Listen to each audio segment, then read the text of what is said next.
విశ్లేషణ అనేటువంటి కార్యక్రమానికి నా ప్రియులైన సహోదరి సహోదరులందరికీ ప్రభువైన యేసుక్రీస్తు వారి పేరిట స్వాగతం తెలియజేస్తున్నాను. ప్రియులారా, దేవుని కృపను బట్టి ఈరోజు కూడా ఒక అద్భుతమైనటువంటి సంగతిని మనం విశ్లేషిద్దాం.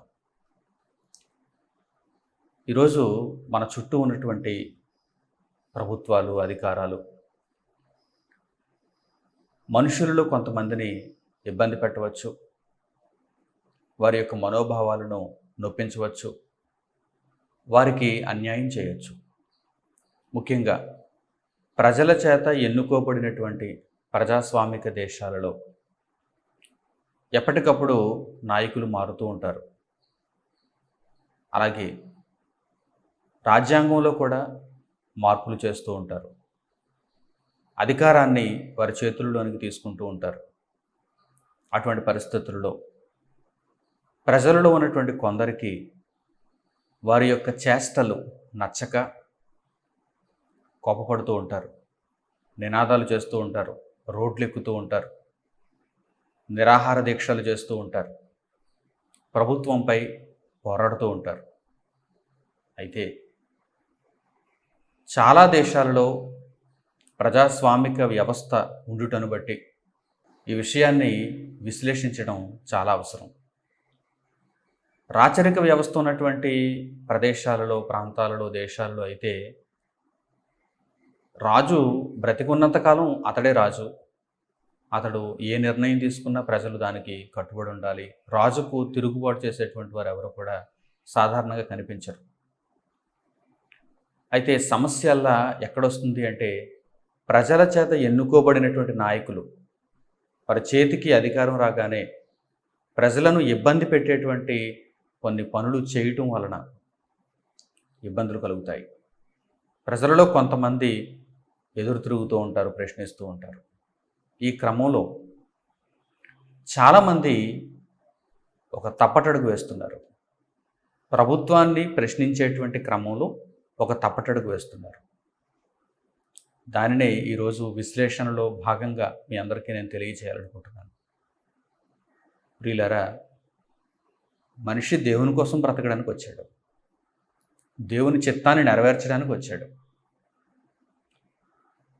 ఈ భూమి మీద జీవితకాలంలో మనకు ఎందరో పరిపాలకులు వస్తూ ఉంటారు, ఎన్నో ప్రభుత్వాలు మారుతూ ఉంటాయి, మనకు ఎన్నో చట్టాలను చేస్తూ ఉంటారు.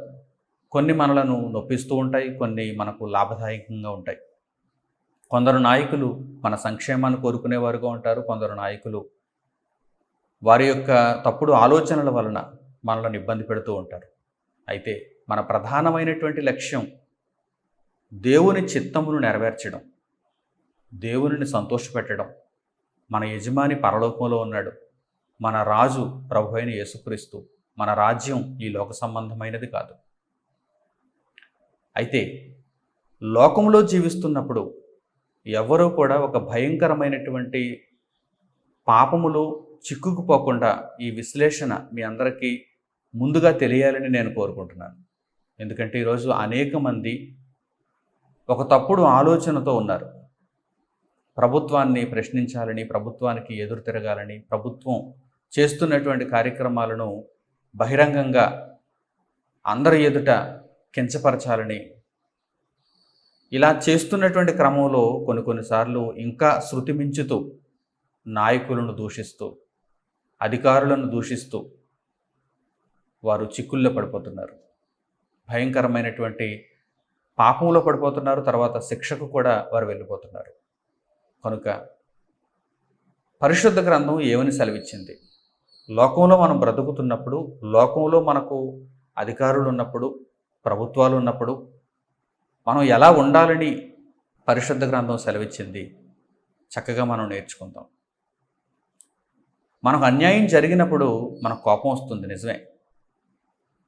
మన చుట్టూ ఉన్న వారందరికీ అన్యాయం జరుగుతున్నప్పుడు మనకు కోపం వస్తుంది, నిజమే. భారీ అక్రమాలు జరుగుతున్నప్పుడు కోపం వస్తుంది, నిజమే. అయితే ఇలా కోపపడినప్పుడు పాపం చేయకూడదు. అంటే మన చుట్టూ ఉన్నటువంటి అనేక పరిస్థితులు మనలో కోపాన్ని రేపినా మనం పాపం చేయకూడదని దేవుని వాక్యం మనలను చాలా ప్రేమతో కట్టడి చేస్తుంది. ఎందుకంటే మనం చిక్కుల్లో పడిపోకూడదు. మనం అపవాది యొక్క ఎత్తుగడకు బలైపోకూడదు. ఈరోజు సామాన్యులు మొదలుకొని ఎంతో పెద్ద అధికారం కలిగిన వారు కూడా ఈ విషయం తెలియక చిక్కుల్లో పడిపోతున్నారు. ఈ విషయం తెలియక చిక్కుల్లో పడిపోతున్నారు. కోపపడాలి కానీ పాపము చేయకూడదు అని సెలవిచ్చే ఈ అద్భుతమైనటువంటి మాటను ప్రారంభంలో మీరు చూడండి. పౌలు గారు ఎఫెసీయులకు రాసిన పత్రిక 4వ అధ్యాయము 26వ వచనం. పౌలు గారు ఎఫెసీయులకు రాసిన పత్రిక 4వ అధ్యాయము 26వ వచనం చూడండి. కోపపడుడి గాని పాపము చేయకుడి, సూర్యుడు అస్తమించే వరకు మీ కోపము నిలిచి ఉండకూడదు.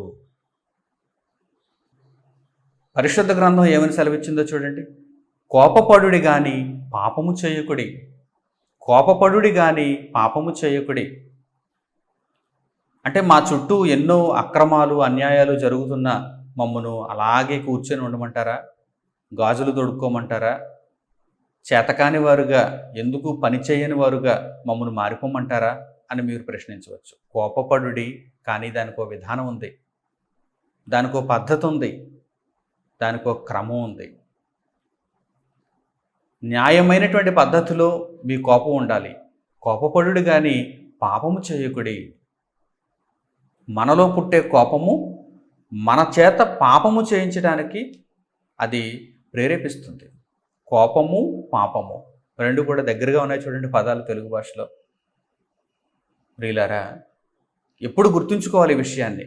కోపపడుతున్నామంటే, కోపం మనలో కట్టలు తెంచుకుంటుందంటే తరువాత పాపము చేయించటానికే, మన చేత పాపము చేయించటానికే ఆ కోపం సిద్ధపడుతోందని మనం గమనించి వెంటనే ఆ కోపాన్ని మనం చల్లార్చాలి. అప్పుడు ఆలోచించాలి. మనకు జరిగినటువంటి అన్యాయమునకు మరలా తిరిగి న్యాయమును ఎలా పొందాలి అనేటువంటిది ఆలోచనలోంచి వస్తుంది తప్ప ఆవేశంలో నుండి రాదు. ఆవేశంలో నుండి రాదు. ఎన్నో సమస్యలు మన ఆంధ్రప్రదేశ్లో కావచ్చు, తెలంగాణలో కావచ్చు, భారతదేశ వ్యాప్తంగా కావచ్చు, ప్రపంచవ్యాప్తంగా కావచ్చు, ఎన్నో సమస్యలు ఎంతోమంది ప్రజలకు నేటి కాలంలో ఉన్నాయి, గత కాలంలో పుట్టాయి. వాటన్నిటికీ ఆవేశం ఒక్కటే పరిష్కారమా? కోపం ఒక్కటే పరిష్కారమా? ఆత్మహత్యల వరకు వెళ్ళిపోయారు చాలామంది. రాష్ట్రం విడిపోలేదని ఆత్మహత్యలు చేసుకున్నారు ఎందరో. చనిపోయిన వారు చనిపోయారు, బ్రతుకున్నవారు అనుభవిస్తున్నారు. చనిపోయిన వారు ఏమనుభవించారు చెప్పండి? మహా అయితే బ్రతుకున్నవారు ఒక రోజు పెట్టి, ఒక రోజును నిర్ణయించి, చనిపోయిన వారిని జ్ఞాపకం చేసుకుని, వారందరి త్యాగ ఫలితమే ఈరోజు మనం అనుభవిస్తున్నటువంటి ఈ ప్రత్యేక రాష్ట్రం, ఈ ప్రత్యేక హోదా, ఈ వసతులు, మనకు కలిగినటువంటి సదుపాయాలు, ఈ ఉద్యోగాలు, ఇలా మాట్లాడుకుంటూ ఉంటారు. అంతవరకు మాత్రమే చేయగలరు. కానీ చనిపోయిన వాడు చాలా నష్టపోయాడు. చనిపోయిన వాడు చాలా నష్టపోయాడు. వాడు ఎందుకు అలా చనిపోయాడు? మిగిలిన వారందరూ ఎందుకు చనిపోలేదు? ఆవేశం, కోపం వచ్చింది, తర్వాత పాపం చేశాడు. ఆవేశం. అమరవీరులను మాత్రం చెప్పకండి. దేవుని కోసం బ్రతికి, దేవుని ఇష్టాన్ని నెరవేర్చి, సహోదరుల నిమిత్తము ప్రాణం పెట్టి, ఆత్మలను రక్షించే ఆ క్రమంలో తన ప్రాణాన్ని కోల్పోతేనే వారిని అమరవీరుడు అనాలి. మిగిలిన ఏ విషయాలలో కూడా ప్రాణాన్ని అర్పించినంత మాత్రాన అమరవీరుడు అనకూడదు. ఆత్మహత్య చేసుకునేవారు కూడా ప్రాణాన్ని ఇచ్చేస్తున్నారు. మరి వారిని కూడా అమరవీరులు అంటారా? సూసైడ్ బాంబర్స్ కూడా వారి ప్రాణాలు ఇచ్చేస్తున్నారు. ఆత్మాహుతి దాడులుగా ప్రాణాలు ఇచ్చేస్తున్నారు. వారిని కూడా అమరవీరులు అంటారా? లేదు. ఒక ప్రత్యేకమైన, ఒక అద్భుతమైన, ఉన్నతమైన లక్ష్యంతో ప్రాణాన్ని ఇచ్చినప్పుడు వారు అమరవీరుడు. యేసుక్రీస్తు ప్రభువు మొట్టమొదట అమరవీరుడు. ప్రియులారా, దేవుని కొరకు బ్రతికి, సత్యము కొరకు తన జీవితమును ధారపోసి, తన ప్రాణమును ఆ లక్ష్య ఛేదనలో ఎవరైతే సమర్పిస్తారో వారు అమరవీరుడు. అయితే భూమి మీద ఏవేవో చిన్న చిన్న ఫలితాల కోసం, చిన్న చిన్న సుఖాల కోసం, చిన్న చిన్న సంతోషాల కోసం ఎవరైతే తమ ప్రాణాలు ఇవ్వాలనుకుంటున్నారో, స్వలాభం కోసం వారి ఇష్టం చొప్పున వారు పోతూ భూమి మీద ఉన్న న్యాయాన్ని కూడా ధిక్కరించి ఎవరైతే తమ ప్రాణాలు ఇచ్చేస్తారో వారు అమరవీరులు కానేరరు. కానేరరు. కోపపడుతున్నారు, తర్వాత ఆవేశం, తర్వాత పాపం. కోపపడుడి గాని పాపము చేయకుడి. కోపపడుడి గాని పాపము చేయకుడి. సూర్యుడు అస్తమించు వరకు మీ కోపము నిలిచి ఉండకూడదు. అంటే కోపాన్ని చాలా త్వరగా తగ్గించుకోవాలని చెప్పేటువంటి మాట. సూర్యుడు అస్తమించే వరకు మీ కోపము నిలిచి ఉండకూడదు. సూర్యుడు అస్తమిస్తున్నాడా అంటే ఒక రోజు మీరు కోపపడినప్పుడు ఆ రోజులోనే ఆ కోపం తగ్గిపోవాలి. ఏదైనా ఒక రోజు మీరు కోపపడినప్పుడు ఆ రోజులోనే ఆ కోపం తగ్గిపోవాలి. అంటే మీరు నిద్రపోయే ముందు ప్రతి కోపాన్ని మీరు చల్లార్చుకొని నిద్రపోవాలి, ప్రశాంతంగా నిద్రపోవాలి. అలాగని మరి మా చుట్టూ ఎన్నో అన్యాయాలు జరుగుతున్నాయి, అక్రమాలు జరుగుతున్నాయి. అవును, కోపం వస్తుంది. కానీ దానిని ఒక క్రమమైన మంచి పద్ధతిలో మనం పరిష్కరించుకోవటానికి ఆలోచించాలి. న్యాయం కావాలి అని అడగాలి.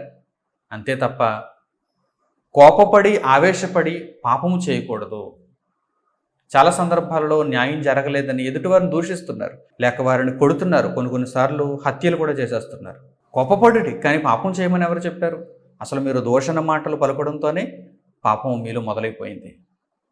కనుక ఆలోచన చేయండి. దేవుని గ్రంథం ఈ భూమి మీద మన బ్రతుకుని ఎంత చక్కగా సరిచేసి ఆయన మార్గంలో నడిపిస్తున్నదో మీరు ఆలోచన చేయండి. ఏ విషయమందైనా సరే, మీకు ఎలాంటి అన్యాయం జరిగినా సరే, ఎలాంటి అన్యాయం భూమి మీద మీకు జరిగినా సరే, కోపపడుడు కానీ పాపం చేయకుడి. మీ కోపము సూర్యుడు అస్తమించే వరకు ఉండాలంతే. ఒకవేళ కోపపడితే దాని ఫలితం ఏంటో దేవుడు ఆయన గ్రంథంలో పొందుపరిచాడు. సామెతల గ్రంథము 19వ అధ్యాయము 19వ వచనం చూడండి. నిజంగా పరిశుద్ధ గ్రంథమును ఈరోజు ప్రపంచం మానవాళి ఒక మత గ్రంథంగా కాకుండా తమ జీవితాలకు ఒక వెలుగుగా వారు స్వీకరించి చదివితే, నేర్చుకుంటే, ఈ జ్ఞానమును వారు గ్రహిస్తే వారి బ్రతుకులు ఎంత చక్కగా ఉంటాయి చెప్పండి. ఒక్క మాటకే ఈరోజు మానవ జీవితం మారే అవకాశం ఉంది. ఎన్నో మాటలు పరిశుద్ధ గ్రంథంలో పొందుపరచబడ్డాయి. ఎన్నో సందర్భాలలో దేవుడు వాటిని వ్రాయించాడు. నిజంగా అద్భుతం. మనం ఎంతో ధన్యులం. చూడండి, ఒకవేళ కోపం కట్టలు తెంచుకుంటే ఫలితం ఏంటో అక్కడ తెలియజేస్తున్నాడు. సామెతల గ్రంథము 19వ అధ్యాయము 19వ వచనం. సామెతల గ్రంథము 19వ అధ్యాయము 19వ వచనం. మహాకోపియగువాడు దండన తప్పించుకొనడు, వాని తప్పించినను వాడు మరలా కోపించుచునేయుండును. మహాకోపియగువాడు ముంగోపి, ముక్కోపి, వాడు దండనను తప్పించుకొనడు. మహాకోపియగువాడు దండనను తప్పించుకొనడు. వాడు ఒకసారి తప్పించుకున్న మరలా వాడు కోపడుతూనే ఉంటాడు. అంటే వానిలో కోపమును వాడు మాన్పివేసుకోవాలి. ఏదో దండనను మనం తప్పించినంత మాత్రాన మరలా వాడు చిక్కుల్లో పడతాడు. ఎందుకంటే వానిలో అసలైన బేజాన్ని తొలగించలేదు కదా. కోపపడిన వాడు పాపం చేస్తున్నాడు. పాపం చేయటం వలన వాడికి శిక్ష పడుతుంది. శిక్ష పడినప్పుడు జాలి చేత పోనీలే, వాడికి తెలియక కోపపడ్డాడు, ఆ కోపంలో ఏదో దూషణ మాట్లాడాడు, లేకపోతే ఫలానా తప్పు చేశాడు, ఆ శిక్ష నుండి వాడిని తప్పిద్దాం అనుకుంటే వాడు మరలా కోపిస్తూనే ఉంటాడు, మరలా పాపం చేస్తూనే ఉంటాడు, మరలా శిక్షలో వాడు పడుతూనే ఉంటాడు. కనుక దేవుని మహాగ్రంథం ఏమని సెలవిస్తుందో చూడండి. ముంగోపియగు వాడు దండనను తప్పించుకొనడు, శిక్షను తప్పించుకొనడు. కనుక ముంగోపియగు వాని యొక్క కోపమును ఆపివేయాలి. కోపమును మనం తీసివేయాలి. వాడికి జ్ఞానబోధ చేయాలి. వాడిలో ఆ కోపమును మనం తొలగించడానికి ప్రయత్నం చేయాలి. ముంగోపియగువాడు శాంతుడుగా మారేటట్లుగా మనం దేవుని వాక్యమును అతడికి చెప్పాలి, లేక ఆమెకు చెప్పాలి. ప్రియులారా, చక్కగా మీరు అర్థం చేసుకోండి. ఈరోజు ఈ గొప్ప విషయం చూడటానికి చిన్నదే కానీ చాలా గొప్ప విషయం. ఇది తెలియక అనేక మంది కోపపడి ఆవేశంలో తప్పులు చేస్తున్నారు, పాపం చేస్తున్నారు, తర్వాత దండనకు వెళ్ళిపోతున్నారు, శిక్షలోనికి వెళ్ళిపోతున్నారు. దేవుని మహాజ్ఞానము మనుష్యులను చక్కని మార్గంలో నడిపిస్తుంది. చూడండి, మిమ్మల్ని దండన నుండి తప్పించటానికే దేవుని వాక్యం ఉంది. మిమ్మల్ని దండనలోనికి తీసుకుని వెళ్ళటానికి కాదు, మిమ్మల్ని మోసం చేయటానికి కాదు, మిమ్మల్ని భారీ శిక్ష నుండి తప్పించటానికే దేవుని వాక్యం ఉంది. ఏ పరిస్థితుల్లోనైనా సరే మీరు కోపపడాలి, కానీ తర్వాత ఆలోచించాలి. మీ కోపమును తగ్గించుకొని మీరు ఆలోచనలోనికి వెళ్ళాలి. దేవుని జ్ఞానానుసారముగా ఆలోచించాలి. ఆలోచించమన్నాం కదా అని కుయుక్తితో కుట్రతో ఆలోచన చేయకూడదు. ఎదుటివారిని మీరు హాని కలిగించేటువంటి ఆ ఆలోచనలోనికి మీరు వెళ్ళకూడదు. దేవుని జ్ఞానానుసారంగా మీకు న్యాయం జరగలేదు, న్యాయం కావాలని అడగండి. మీకు అన్యాయం జరిగింది కనుక న్యాయం కావాలని మీరు అడగండి. కనుక దేవుని యొక్క వాక్యము చేత మీరు దేవుని జ్ఞానమును నేర్చుకొని చక్కని మార్గంలో నడవాలని దేవుడు కోరుకుంటున్నాడు. ముంగోపియోగువాడు దండనను తప్పించుకొనడు. ఇక ఒక అద్భుతమైనటువంటి ఉదాహరణ కూడా మీకు తెలియచేయాలి. చాలా మంచి ఉదాహరణ. దేవదూతలలో మిఖాయేలు అనేటువంటి దేవదూత దేవునికి అత్యంత నమ్మకస్తుడైనటువంటి దేవదూత మిఖాయేలు. అలాగే దుష్టుడైన అపవాది కూడా దేవదూతలలో నుండి వచ్చినవాడే. వాడు కూడా ఒక దేవదూతే. ఈరోజు సమాజాన్ని పట్టి పీడిస్తున్నటువంటి దుష్టశక్తి వాడు కూడా ఒకప్పుడు దేవదూతే. పాపము చేసిన దేవదూత, వాడిని వెంబడించిన దూతలు కూడా పాపము చేసిన దేవదూతలు. వీరికి ఒక సందర్భంలో యుద్ధం జరిగింది. మోషే శరీరమును గూర్చి తర్కించుచున్నప్పుడు ఒక వాదన జరిగింది, ఒక పోరాటం జరిగింది. ఎవరెవరికి? మిఖాయేలు అనేటువంటి నమ్మకస్తుడైన దేవుని దూతకు, అలాగే గర్విష్ఠుడైన పాపాత్ముడైన దేవునికి ఎదురు తిరిగిన అపవాది అయిన వాడికి మధ్యలో పోరాటం జరిగింది. ఈ సందర్భంలో ఏం జరిగిందో తెలుసా? ఈ సందర్భంలో దేవుడు వ్రాయించిన అద్భుతమైన విషయం ఏంటో తెలుసా? మిఖాయేలు కోపగించాడు కానీ పాపం చేయలేదు. దేవదూత కోపగించాడు కానీ పాపం చేయలేదు. వ్రాయబడిన ఆ అద్భుతమైన మాటలు చూస్తే దేవదూతల మధ్య జరిగిన ఆ పోరాటంలో ఒక మంచి దేవదూత, ఒక చెడు దేవదూత, వీరిద్దరికీ మధ్య జరిగినటువంటి ఆ పోరాటంలో దేవదూత, మంచి దేవదూత, దేవుని యొక్క ఇష్టమును, దేవుని యొక్క చిత్తమును నెరవేర్చే దేవదూత ఎలాంటి నిర్ణయం తీసుకున్నాడో మీరు ఒక్కసారి చూడగలిగితే, మానవ జీవితాలలో ఉన్నటువంటి మనకు మనుషులతో పోరాటాలు కలుగుతున్నప్పుడు, మనకు మనుషులతో సమస్యలు ఎదురవుతున్నప్పుడు మనం ఎలాంటి నిర్ణయాలను కలిగి ఉండాలో కూడా మీకు అర్థమవుతుంది. మహోన్నతమైన జ్ఞానమును దేవుడు వ్రాయించాడు. మహోన్నతమైన జ్ఞానం. ఎన్నో సందర్భాలలో మనం నొప్పింపబడుతున్నాం, మనకు నష్టం కలుగుతుంది, మనకు బాధ కలుగుతుంది. ఆ బాధలో నుండి కోపం పడుతుంది. ఆ కోపం ఎక్కడికి వెళ్ళిపోతుంది? మన చేత పాపమును చేయించటానికి అది వెళ్ళిపోతుంది, మనల్ని తీసుకుని వెళ్ళిపోతుంది. ప్రియులారా, అటువంటి పరిస్థితికి వెళ్లకుండా ఇదిగో దేవుని మాటలు మనలను నిలుపుదల చేస్తున్నాయి. అలాగే సత్య మార్గంలోనికి మనలను మళ్లిస్తున్నాయి. జీవ మార్గంలో, ఫలదాయకమైనటువంటి మార్గంలో మనల్ని నిలబెడుతున్నాయి. ఈ అద్భుతమైన మాటలను, సందర్భాన్ని మీరు చూడాలి. యోధా పత్రిక ఒకే ఒక అధ్యాయము 8వ వచనం నుండి జాగ్రత్తగా చూడండి. ప్రకటన గ్రంథానికి ముందు ఉన్నటువంటి క్రొత్త నిబంధనలో ఉన్నటువంటి యోధా పత్రిక ఒకే ఒక అధ్యాయము 8వ వచనం నుండి. అటువలనే వీరును కలలు కనుచు, శరీరమును అపవిత్రపరుచుకొనుచు, ప్రభుత్వమును నిరాకరించుచు, మహాత్ములను దూషించుచు ఉన్నారు. అయితే ప్రధాన దూత అయిన మిఖాయేలు అపవాదితో వాదించుచు మోషే యొక్క శరీరమును గూర్చి తర్కించినప్పుడు దూషించి తీర్పు తీర్చ తెగింపక ప్రభువు నిన్ను గద్దించునుగాక అనెను. వీరైతే తాము గ్రహింపని విషయములను గూర్చి దూషించువారై వివేక శూన్యములకు మృగముల వలె వేటిని స్వాభావికముగా ఎరుగుదురో వాటి వలన తమ్మును తాము నాశనము చేసుకొనుచున్నారు. అయ్యో వారికి శ్రమ. ఎంత చక్కని జ్ఞానం రాయబడిందో చూడండి. మనుష్యులలో కాదు, దేవదూతలలో కూడా ఇటువంటి సందర్భం ఎదురైనప్పుడు జరిగిన సందర్భాన్ని దేవుడు కళ్ళకు కట్టినట్లుగా మనకు చూపిస్తున్నాడు. ప్రధాన దూత అయిన మిఖాయేలు ఒకవైపు, దుష్టుడైన అపవాది మరోవైపు, సాతాను మరోవైపు. వీరిద్దరి మధ్య పోరాటం జరిగింది. అవును, మిఖాయేలు దూషించటానికి అవకాశం ఉన్నా, అపవాదిని దూషించటానికి మిఖాయేలుకు అవకాశం ఉన్నా, న్యాయం మిఖాయేలు వైపే ఉన్నా, దేవుని పక్షాన మిఖాయేలు పోరాడుతున్నా మిఖాయేలు ప్రధాన దూతగా ఏం చేశాడు?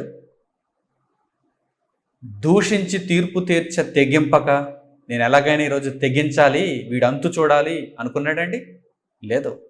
ప్రభువు నిన్ను గద్దించునుగాక. నాకు అన్యాయం జరిగింది, నేను ఎవరిని వేడుకుంటున్నాను? ప్రభువుని వేడుకుంటున్నాను. నాకు నష్టం కలిగింది. నేను ఎవరి దగ్గరికి వెళ్ళాను? ప్రభువు దగ్గరికి వెళ్ళాను. ప్రభువు న్యాయమూర్తి. న్యాయమూర్తి కనుక మనకు న్యాయం చేస్తాడు. ఆలస్యం అవ్వచ్చేమో, కానీ తగిన సమయమందు ఆయన న్యాయాన్ని అనుగ్రహిస్తాడు. కనుక నువ్వెందుకు రోడ్లు ఎక్కుతున్నావు? నువ్వెందుకు నిరాహార దీక్షలు చేస్తున్నావు? నువ్వెందుకు కిరోసిన్ పోసుకొని నీ యొక్క శరీరమును తగలబెట్టుకుంటున్నావు? ఆత్మహత్య చేసుకుంటున్నావు? నువ్వెందుకు కోపంతో ఊగిపోతూ తప్పుడు పదజాలంతో దూషిస్తున్నావు? ఆ తర్వాత శిక్షను కొని తెచ్చుకుంటున్నావు? ఎందుకు ఈ పరిస్థితి అంతా? జ్ఞానం అర్థం కాకే కదా. ప్రధాన దూత అయినటువంటి మిఖాయేలు అపవాదితో పోరాడినప్పుడు, అపవాదితో వాదిస్తున్నప్పుడు, మోషే శరీరమును గూర్చి తర్కించుచున్నప్పుడు, దూషించి తీర్పు తీర్చ తెగింపక, నేనెందుకు దూషించాలి, నేనెందుకు తీర్పు తీర్చాలి, ప్రభువు ఉన్నాడు కదా, ప్రభువు నిన్ను గద్దించునుగాక అనేను. అయితే భూమి మీద ఉన్న మనుషులకి జ్ఞానం తెలియక, దేవుని మార్గములలో ఉన్న సత్యమును గ్రహించక, యేసుక్రీస్తు ప్రభువులో ఉన్న మహోన్నతమైనటువంటి విద్యను మనిషి తెలుసుకొనక ఏం చేస్తున్నాడు? కలలు కనుచు, శరీరమును అపవిత్రపరుచుకొనుచు, మహాత్ములను దూషించుచు భయంకరమైన పాపంలో పడిపోతున్నారు. అయ్యో వీరికి శ్రమ అంటున్నాడు చూడండి అక్కడ. అయ్యో వీరికి శ్రమ. వీరి కోపం వీరిని ఎక్కడికి తీసుకుని వెళ్ళింది? అవివేకమైనటువంటి హృదయం, అవివేకమైన ఆలోచన, అవివేకమైన ప్రవర్తన వీరిని ఎక్కడికి తీసుకుని వెళ్ళింది? శ్రమలోనికి తీసుకుని వెళ్ళింది, దండనలోనికి తీసుకుని వెళ్ళింది. ఏం సాధించారు? కోపపడ్డారు, ఆవేశపడ్డారు, పాపం చేశారు. ఏం సాధించారు? న్యాయం లభించిందా? న్యాయం దొరికిందా? నిజంగా కోపపడి పాపం చేస్తే న్యాయం దొరుకుతుంది అనుకుంటే ఎన్నో వందల ఏళ్లుగా ఎందరో పోరాటాలు చేస్తున్నారే, ఎందరో ఈ విధంగా కోపపడుతున్నారే, ఎందరో పాపం చేస్తున్నారే, మరి వారందరూ న్యాయాన్ని సంపాదించారా, సాధించారా? మరి నేడు కూడా ఈరోజు ఈ ప్రపంచం ఎలా ఉంది? మన చుట్టూ అన్యాయం రాజ్యం ఏలుతోంది, అక్రమాలు మన చుట్టూ ఎన్నో జరుగుతున్నాయి. న్యాయాధిపతిని వేడుకోండి అయ్యా, సర్వలోక న్యాయాధిపతిని వేడుకోండి అయ్యా, మీకు న్యాయం దొరుకుతుంది. ప్రభువు నిన్ను గద్దించునుగా కానీ ఎవరైనా మాట పలకగలుగుతున్నారా? ప్రభువు నిన్ను గద్దించునుగా కానీ ఎవరైనా మాట పలకగలుగుతున్నారా? చూసారా? కనుక మహాత్ములను దూషిస్తూ పాపమును చేస్తూ మీ కోపం వలన మీరు అన్యాయపు క్రియలను చేయకండి. అక్రమకారులుగా మీరు మారకండి. దూషణను లేక వ్యర్థమైన మాటలను మీ నోట మీరు పలికి మీరు పాపము చేసి దండనను కొని తెచ్చుకోకండి. దేవుని వాక్యం ఎంత శ్రేష్టమైనదో మీరు ఒక్కసారి ఆలోచన చేయండి. ఎందరో ఈరోజు దేవుని వాక్యంలో ఉన్న ఈ సత్యములు తెలియక పరిశుద్ధ గ్రంథమును కూడా నిందిస్తున్నారు. అదొక మత గ్రంథం అని పక్కన పెడుతున్నారు. వారికి తెలిసింది ఎంతవరకు అంటే ఏదో హల్లెలూయా బ్యాచ్ అని వెటకారం చేయటం, లేకపోతే ఇది విదేశీ మతం అని చెప్పి దూరంగా ఉంచటం, అంతవరకే తప్ప ఒక్కసారి తెరచి చూస్తే నీ మనస్సులోనికి దేవుని జ్ఞానమును నీవు గ్రహిస్తే నీ బ్రతుకును చక్కదిద్దుతుంది ఇది. నీ బ్రతుకును చక్కదిద్దుతుంది ఇది. దేవుని జ్ఞానం ఎంతో గొప్పది. దేవుని వాక్యంలోని శక్తి నేను రక్షిస్తుంది. అందుకే దేవుడు మరొక సందర్భంలో నీవు దేవుని వాక్యమును స్వీకరించడం ఎంత అవసరమో తెలియజేస్తున్నాడు. సాత్వికమైన హృదయముతో దేవుని యొక్క జ్ఞానమును స్వీకరించడం ఎంత అవసరమో దేవుడు తెలియజేస్తున్నాడు. యాకోబు రాసిన పత్రిక 1వ అధ్యాయము 19వ వచనం నుంచి చూడండి. యాకోబు రాసిన పత్రిక 1వ అధ్యాయము 19వ వచనం నుంచి. నా ప్రియ సహోదరులారా, మీరు ఈ సంగతి ఎరుగుదురు గనుక ప్రతి మనుష్యుడు వినుటకు వేగిరపడువాడును, మాటలాడుటకు నిదానించువాడును, కోపించుటకు నిదానించువాడునై ఉండవలెను. ఎందుకనగా నరుని కోపము దేవుని నీతిని నెరవేర్చదు. అందుచేత సమస్త కల్మషమును వెర్రవీగుచున్న దుష్టత్వమును మాని లోపల నాటబడి మీ ఆత్మలను రక్షించుటకు శక్తిగల వాక్యమును సాత్వికముతో అంగీకరించుడి. మీరు వినువారు మాత్రమై ఉండి మిమ్మల్ని మీరు మోసపుచ్చుకొనకుండా వాక్య ప్రకారము ప్రవర్తించువారునయ్యుండుడి. దేవుని యొక్క గ్రంథము, దేవుని మాటలు, దేవుని జ్ఞానము ఎంత చక్కగా మనిషిని జీవ మార్గంలో నడిపిస్తుందో చూడండి. ఎవరైనా సరే వినుటకు వేగిరపడాలి. దేవుని జ్ఞానమును వినుటకు వేగిరపడాలి. సత్యమును వినుటకు వేగిరపడాలి. శ్రేష్టమైన సంగతులను వినుటకు వేగిరపడాలి. దేవుని జ్ఞానం ప్రతిరోజు మనకు అందుబాటులో ఉన్నప్పుడు వినుటకు వేగిరపడి దేవుని జ్ఞానాన్ని నేర్చుకోవాలి. ఏ రోజైనా తిండి మానేస్తున్నారా? ఏ రోజైనా మీ యొక్క అవసరతలు తీర్చుకోవటం మీరు మానేస్తున్నారా? ఒక్క పూటైనా మీరు ఉండలేరు. ఉపవాసం చేశారంటే నీరసం అయిపోతారు. ఏదైనా అవసరత తీరలేదంటే దిగాలు పడిపోతారు. మరి ప్రతిరోజు కొద్దిసేపు దేవుని జ్ఞానం వినటానికి మీకు తీరుగు దొరుకుతుందా లేదా? మీరు తీరుగు చేసుకుంటున్నారా లేదా? వినుటకు వేగిరపడేవారుగా ఉండాలి. దేవుని జ్ఞానమును వినుటకు వేగిరపడేవారుగా ఉండాలి. అలాగే మాటలాడుటకు నిదానించేవారుగా ఉండాలి. ఏమీ లేనప్పుడు హృదయంలో, దేవుని వాక్యం లేనప్పుడు హృదయంలో ఏం మాట్లాడతారు? మాట్లాడితే దోషం వస్తుంది, మాట్లాడితే చెడు మాటలు వస్తాయి, మాట్లాడితే పాపపు మాటలు వస్తాయి. కనుక మాటలాడుటకు నిదానించువారుగా ఉండాలి. ఏదైనా ఒక భయంకరమైనటువంటి మార్గం ఉందనుకోండి, అడుగులు ఎలా వేస్తాం? నిదానించి ఆచితూచి అడుగులు వేస్తాం.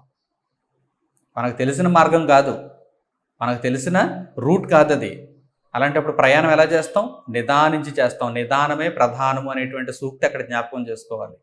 లేదు దూసుకెళ్ళిపోయాం అనుకోండి, కాలువలోకి వెళ్ళిపోతాం, లేక ముళ్ళకంపల్లోకి వెళ్ళిపోతాం, లేకపోతే యాక్సిడెంట్లు జరుగుతాయి. నిదానించి వెళ్ళాలి. క్రొత్త రూట్ కదా, మనకు తెలియదు కదా. మాటలాడుటకు నిదానించువాడు, కోపించుటకు నిదానించువాడు. నిదానంలోనికి వచ్చేస్తే కోపం తగ్గిపోతుంది. ఆవేశంలోనికి వెళితే కోపాన్ని అదుపు చేయలేం. ఒక వాహనాన్ని కూడా ఎప్పుడు అదుపు చేయగలమండి? ఆ స్పీడు నియంత్రణలో ఉన్నప్పుడు మనం అదుపు చేయగలం. తక్కువ స్పీడులో ఉన్నప్పుడు మనం అదుపు చేయగలం. ఓవర్ స్పీడ్లో ఉన్నప్పుడు ఒక 80 కిలోమీటర్లు గంటకి స్పీడు, లేక 100 కిలోమీటర్లు 120 కిలోమీటర్లు గంటకి స్పీడు, అప్పుడు వాహనాన్ని కంట్రోల్ చేయగలరా? మీ చేతుల్లో ఉండదు వాహనం. మీ చేతుల్లో ఉండదు వాహనం. ఏ నిర్ణయం మీరు వెంటనే తీసుకోవాలనుకున్నా మీ చేతుల్లో ఉండదు. కనుక కోపపడ్డారా, ఆవేశపడ్డారా, మీ జీవితం మీ చేతుల్లో ఉండదు. వేగంగా ముందుకు దూసుకుని వెళ్ళిపోతూ ఉంటుంది. దానిని వెంబడించాలి. తర్వాత దానిని వెంబడించడమే. మనం చేసేదేమీ లేదు. మనం దానిని నియంత్రించలేం. జైలుకు తీసుకుని వెళ్ళిపోతుంది, లేకపోతే దండనలో మనలను ముంచేస్తుంది, భారీ నష్టాన్ని మనకు మిగులుస్తుంది. ప్రియులారా, కనుక కోపపడాలి కానీ పాపం చేయకూడదు. వినుటకు వేగిరపడితే ఎంత వింటే అంత శ్రేష్టమైన జ్ఞానం మీ హృదయాలలోనికి మీరు తీసుకుంటే అది భవిష్యత్తులో మిమ్మల్ని కాపాడుతుంది. ఆ మాటలు మీకు జ్ఞాపకం వస్తూ మిమ్మల్ని పాపం చేయనివ్వకుండా అవి అడ్డుకట్ట వేస్తూ మిమ్మల్ని సత్య మార్గంలో నిలబడతాయి. కనుక వినుటకు వేగిరపడేవారుగా ఉండాలి. మాటలాడుటకు నిదానించేవారుగా ఉండాలి. కోపించుటకు నిదానించేవారుగా ఉండాలి. ఎందుకంటే నరుని కోపము దేవుని నీతిని నెరవేర్చదు.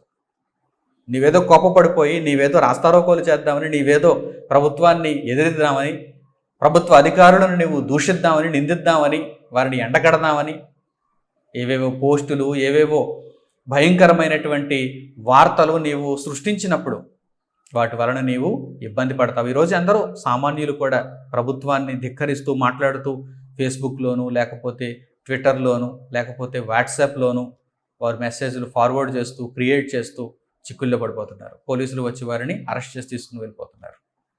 నీవేం ఉద్ధరించేస్తావు సమాజాన్ని ఒక వాట్సాప్ పోస్ట్ చేయడం వల్ల? కనుక ముందుగా దేవుని జ్ఞానం నేర్చుకో. దేవుని జ్ఞానమును నేర్చుకోవటానికి అంత ఆసక్తి ఉందా నీకు? లేదు. ఒక పోస్ట్ క్రియేట్ చేసి దాన్ని ఫార్వర్డ్ చేయడానికి మాత్రం ఆసక్తి ఎక్కువ. ఎందుకంటే నేను ఏదో సమాజానికి చెప్పేయాలి. నేను చెప్పకపోతే ఈరోజు చాలామంది మనుషులు చచ్చిపోతారు ఇలాంటి భావనతో. నాకు తెలిసినది ఎవరికీ తెలియదు అనేటువంటి ఆలోచనతో, గర్వంతో కూడినటువంటి హృదయంతో ఈరోజు అనేక మంది ఉన్నారు. కనుక నరుని కోపము దేవుని నీతిని నెరవేర్చదు. అందుచేత ఏం చేయాలి? సమస్త కల్మషమును, విర్రవేగుచున్న దుష్టత్వమును మాని లోపల నాటబడి మీ ఆత్మలను రక్షించుటకు శక్తిగల వాక్యమును సాత్వికముతో అంగీకరించండి. కోపంతో మీరుంటే వాక్యాన్ని అంగీకరించలేరు. సాత్వికంతో మీరుంటే వాక్యాన్ని అంగీకరించగలరు. ఔషధం మీలోనికి వెళ్ళి పనిచేస్తేనే మీకు ఆరోగ్యం. వాక్యం మీలో నాటబడితేనే మీరు ఫలవంతమైన వారుగా మారతారు. కనుక దేవుని వాక్యాన్ని వినండి, దేవుని వాక్యాన్ని నేర్చుకోండి. దేవుని వాక్యాన్ని నేర్చుకోండి. సర్వలోకమునకు న్యాయమును తీర్చే ప్రభువును మీరు అడగండి. మీకు అన్యాయం జరిగినప్పుడు ఆయనకు మొరపెట్టండి. క్రమమైన న్యాయమైన పద్ధతిలో మీరు న్యాయమును అడగండి. అంతేగాని పాపం చేయకండి, దూషణ చేయకండి, ఆవేశంలో తప్పులు చేయకండి, మిమ్మల్ని మీరే అంతమొందించుకోకండి. దేవుని వాక్యాన్ని వినండి, దేవుని జ్ఞానాన్ని నేర్చుకోండి. అలాగే మీరు వినువారు మాత్రమై ఉండి మిమ్మల్ని మీరు మోసపుచ్చుకొనకుండా, దేవుని వాక్యం వినమన్నాడు కదా అని ఒక చేపట్టి పడవేసి మిగిలిన ఆలోచనలన్నీ మరోవైపు పడవేస్తే దానివల్ల ఉపయోగం లేదు. కనుక మీరు వినువారు మాత్రమై ఉండి మిమ్మల్ని మీరు మోసపుచ్చుకొనకుండా వాక్య ప్రకారము ప్రవర్తించువారునై ఉండి, అంటే విన్న వాక్యమును మీరు జాగ్రత్తగా పదిలపరుచుకుని ఆ వాక్య ప్రకారం మీరు నడుచుకోవాలి. విన్న వాక్యం ప్రకారం మీరు నడుచుకున్నప్పుడే దాని వలన ఫలం ఉంటుంది. కనుక ఇంత అద్భుతమైన జ్ఞానాన్ని దేవుడు తెలియజేశాడు. ఈరోజు మానవాళికి తెలియని ఎన్నో సంగతులను దేవుడు అనుగ్రహించాడు. మంత్రులుగా ఉన్నవారు సైతము, ప్రజల చేత ఎన్నుకోబడి అధికారులుగా ఉన్నటువంటి వారు సైతము ఈరోజు తప్పులు చేస్తున్నారు. కనుక సామాన్యుల నుండి విజ్ఞుల వరకు ప్రతి ఒక్కరూ కూడా ఈ విషయాన్ని ఆలోచన చేసి విశ్లేషణతో కూడిన ఈ జ్ఞానమును నేర్చుకొని ఇక మీదట కోపపడకుండా, ఆవేశంతో తప్పుడు నిర్ణయాలు తీసుకోకుండా, పాపం చేయకుండా దేవుని దగ్గరకు వచ్చి మీ వ్యాజ్యమును దేవుని దగ్గర మీరు పొందుపరిచి దేవునిని వేడుకొని ప్రభువు నిన్ను గద్దించునుగా కానీ మిఖాయేలు అపవాదితో పలికినట్లుగా మీరు కూడా మీ చుట్టూ ఉన్నటువంటి మనుషులతో, మిమ్మును అన్యాయంలోనికి నెట్టివేసినటువంటి మనుషులతో ముఖ్యంగా ప్రభువు నిన్ను గద్దించునుగాక, ప్రభువు నిన్ను శిక్షించునుగాక అని మీరు ప్రభు మార్గంలోకి వచ్చి ప్రభు కార్యక్రమాలలో ఉంటే నిత్య జీవాన్ని పొందే అవకాశం ఖచ్చితంగా ఉంటుంది. తగు నిర్ణయం తగిన కాలంలో మీరందరూ తీసుకుంటారని నేను కోరుకుంటూ దేవుని వాక్యమును ఇంతటితో ముగిస్తున్నాను. తలలు వంచి దేవునికి ప్రార్థనలు ఏకీభవించండి. మహోన్నతుడు అయిన మా కన్న తండ్రి, దేవా, మీరు మమ్మల్ని ఎంతగానో ప్రేమించి మీ అమూల్యమైన మాటల చేత మా బ్రతుకులను చక్కదిద్దుతూ వ్రాయబడినటువంటి సంగతుల ద్వారా విశేషమైనటువంటి జ్ఞానమును మాకు అనుగ్రహించి మమ్మల్ని జ్ఞాపకం చేసుకుంటూ మీ కృపను మా ఎడల విస్తరింపజేస్తున్నందుకు మీకు కృతజ్ఞతాస్తుతులు తండ్రి. నాయన, మీ మాటలను వినుటకు ప్రతి ఒక్కరూ వేగిరపడటానికి వారికి జ్ఞానబుద్ధులను అనుగ్రహించండి. మాటలాడుటకు, కోపించుటకు నిదానించువారుగా ఉండి మీ జ్ఞానమును ఎంతో ఆసక్తితో నేర్చుకొని మీ ఇష్టమును నెరవేర్చుటకు విన్న వాక్యము చేత తండ్రి వారు జ్ఞానము నొంది దాని ప్రకారము ప్రవర్తించుటకు వారికి సహాయమును అనుగ్రహించండి. నాయన, మీ కృపలో మమ్మల్ని జ్ఞాపకం చేసుకుని మాకు అవసరమైన ప్రతి సంగతిని అనుగ్రహించుచున్నందుకు మీకు కృతజ్ఞతలు తెలియజేస్తూ సకల కాలములలో సర్వ అవస్థలలో మమ్మను తండ్రి కాపాడి ఎటువంటి కీడు మా దరిని చేరనివ్వకుండా మీ మీద ఆధారపడినటువంటి మాకు మీ సహాయమును అనుగ్రహించుచున్నందుకు మీకు కృతజ్ఞతలు తెలియజేస్తున్నాం. నా తండ్రి, మేము పాపంలో పడిపోకుండా, పాపము దరిని చేరనివ్వకుండా తండ్రి కేవలము యేసుక్రీస్తు ప్రభు రాజ్యంలో ఉండి మీ వాక్యము చేత మేము పరిపాలింపబడుతూ జీవ మార్గంలో నడుచుకునే భాగ్యం నిత్యము మాకు దయచేయమని మిమ్మల్ని హృదయపూర్వకంగా కోరుకుంటూ ఈ ప్రార్థన మనవులన్నిటినీ ప్రభువును రక్షకుడునైన యేసుక్రీస్తు వారి పేరిట మిమ్మల్ని అడుగుచున్నాము తండ్రి. ఆమెన్. నా ప్రియులైన సహోదరి సహోదరులారా, ఇంతవరకు మీరు విశ్లేషణ అనేటువంటి కార్యక్రమాన్ని విన్నారు. దేవుని యొక్క జ్ఞానమును మీరంతా కూడా శ్రేష్టమైనదిగా, నిర్మలమైనదిగా నేర్చుకున్నారని నేను భావిస్తున్నాను. విన్న వాక్యమును మీరు మీ జీవితాలలో ప్రతిఫలింప చేయటానికి నిత్యము ఆలోచన చేయాలి. ప్రతిరోజు దేవుని వాక్యం ప్రచురించబడుతోంది కనుక ఆసక్తితో ప్రతిరోజు అందుబాటులోనికి వచ్చున్నటువంటి దేవుని వాక్యమును నేర్చుకొని అలాగే అనేకులకు అందచేసి మీ బ్రతుకులలో దేవునిని ఘనపరిచేవారుగా ఉండాలని నేను కోరుకుంటున్నాను.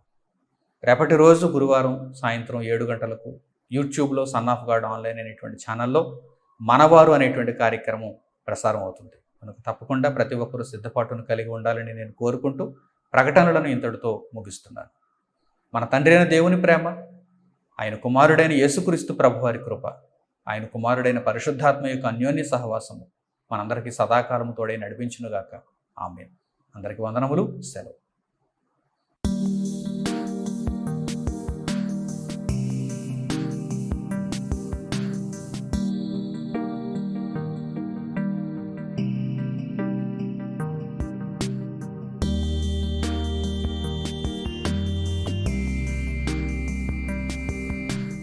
సహోదరులు మణికుమార్ గారు ప్రసంగించిన ఎన్నో ఆత్మ సంబంధమైన సంగతులను ఉచితముగా వీక్షించుటకు స్క్రిప్చర్స్ యూనివర్సిటీ మరియు సన్ ఆఫ్ గాడ్ ఆన్లైన్ అనే మా యూట్యూబ్ ఛానల్స్ ను తప్పక దర్శించండి.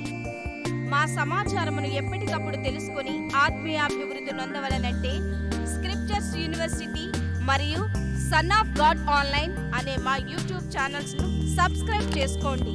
సత్వర నోటిఫికేషన్ల కొరకు సబ్స్క్రైబ్ బటన్ ప్రక్కనే ఉన్న బెల్ సింబల్ ను క్లిక్ చేయండి. ధన్యవాదములు.